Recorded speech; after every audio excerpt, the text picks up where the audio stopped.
Hello and welcome to the Import Export Hub channel, everybody. Bogdan here, your not so entertaining host for the next couple of minutes. I hope that you are all doing great.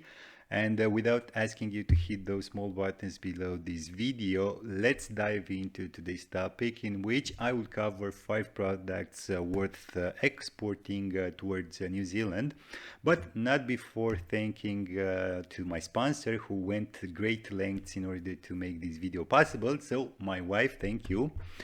Now, joke aside, guys, let's look at the 5 products that I was telling you about. And basically, the first one is coming from heading 3005. And we have here Wadding, gauze, bandages, and the like. And we see that for this 2017-2021 time frame, we have quite stable values in terms of imports, overall imports, with a spike here in 2022, which translates into some $44.5 million worth of imports, with China here, the United States, and United Kingdom as the main partners, followed by other important ones like, I don't know, Germany, Finland, or Mexico, to name a couple from this top 10 list. But let's face it, guys, China is the major player, if you want, with more than a quarter of New Zealand's imports from this heading. The year-on-year changes here were positive, and we have almost 28% increase, which translates into $9.7 million. And we see that all the top 10 trading partners had positive changes. The biggest absolute change here happening in the relation with China, the United Kingdom, and Australia also, all with figures above the $1 million mark. As for the main import drivers, well, from China, the main one was subheading 300590, so bandages and the like, while from the United States, the main import driver was subheading 300510, so adhesive dressings and other articles having an adhesive layer impregnated or covered with pharmaceutical substances. Moving on to my second product recommendation, guys. This one comes from heading 0806, so grapes fresh or dried. And we see that in 2021, New Zealand's imports from this heading amounted to some $44.5 million. The smallest figure in this 2017-2021 time frame, with the United States, Australia, and Turkey as the main partners. But of course, we have other important ones like, I don't know, Chile, Peru, or Greece. Again, just to name a few from this top 10 list. Now, relative to the year-on-year changes here, we have almost 4% contraction, with the United States and Australia having a big impact, some, I don't know, 3.83 to the $3.9 million fewer exports towards New Zealand. But on the other hand, there were also some positive figures. The biggest absolute change happening in relation with Chile and Peru, both above the $500,000 figure. As for the main drivers, well, from Australia we have here fresh grapes, so subheading 080610, while from Turkey, which is also the largest exporter, by the way, we have here dried grapes, so subheading 080620. And with this being covered as well, guys, I'll move to my third recommendation. It's coming from heading 8701, so we have here tractors, and we're seeing bigger import figures, more than $314 million if I'm looking at the 2021 figures, with Germany, Australia, and France as the main partners, followed by other important exporters like the United States, Italy, or Japan. In terms of year-on-year changes, the figures are quite impressive, if you ask me. But then again, 2020, let's face it, in terms of trade intensiveness, if you want, was mostly an outlier. So the 74% increase in 2021 shouldn't be considered normal.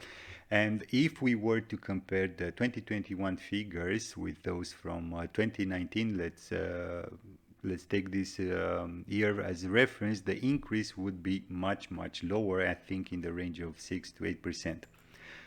But anyhow, coming back to the year-on-year changes, as we can see, all the top 10 partners had positive changes. Here, the biggest absolute one happening in relation with Germany and Australia, both with figures above the $25 million mark.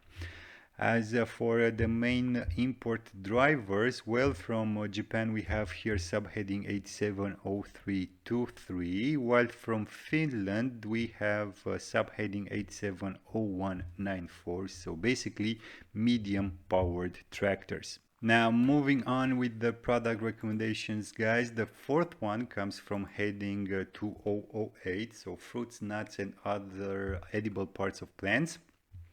And we see here a nice upward trend from 2018 onwards. And personally, I think that this market is not saturated yet and that there is still room to grow. For 2021, the total imports amounted to almost $87.3 million. And we have here China, Australia, and the United States as the main partners. But of course, we have other important ones in this top 10 list, like, I don't know, Thailand, South Africa, or India. Again, just to name a couple from this top 10 list. We have a 5% increase year on year, almost $4.2 million if I were to put a dollar value on this percentage, with positive figures coming from China, Australia, Thailand, also South Korea, the Philippines and Indonesia.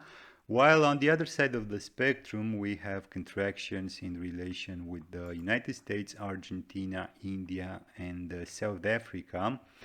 The latter suffering, if you want, the most, both in absolute and relative terms. And I've done some digging, thinking that for some particular product there were some kind of supply disruptions coming from South Africa.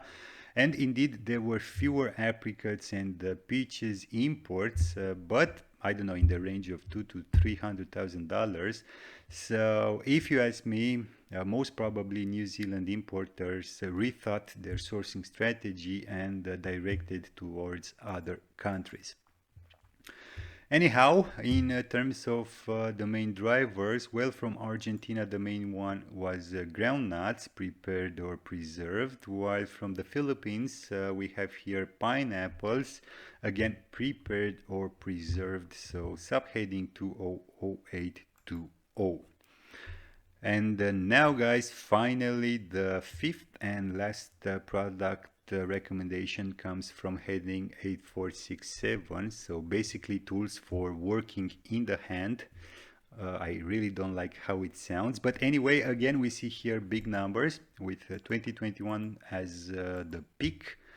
There were some $191.5 million worth of imports overall, with China, Germany and the United States as the main partners, followed by other important ones like, I don't know, Austria, Taiwan or Hungary, for example. And we see that except Hungary here, who had a 16% contraction, the rest of the top 10 partners had positive figures.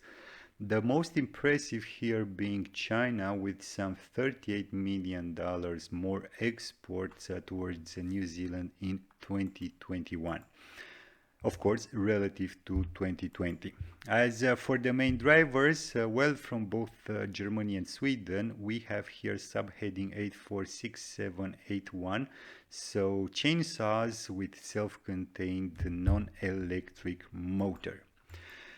And finally, guys, with this being said, that's all for today. Thank you all for watching. I really hope that you didn't fall asleep. But don't forget to hit whatever button you like, except of course the unsubscribe one. And as usual, until next time, keep your business safe. Thanks.